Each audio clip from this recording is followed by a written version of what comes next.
মহাকাশ বিজ্ঞানীরা এই প্রথমবারের মতো একটি ব্ল্যাক হোলের ছবি তুলতে সক্ষম হয়েছেন।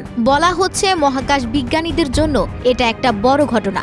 ঘটনাটি ঘটেছে পৃথিবী থেকে 10 বিলিয়ন আলোকবর্ষ দূরে এবং তা ধরা পড়ে মহাকর্ষীয় তরঙ্গ বিশ্লেষণের মাধ্যমে।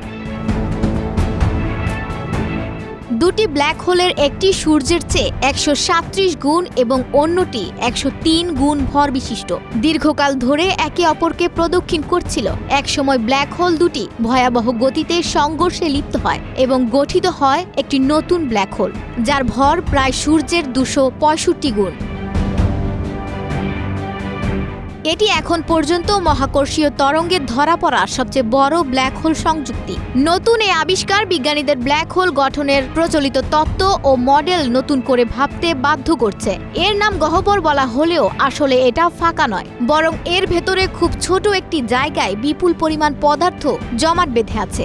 তার ফলেই এর মহাকর্ষ শক্তি এত জোরালো।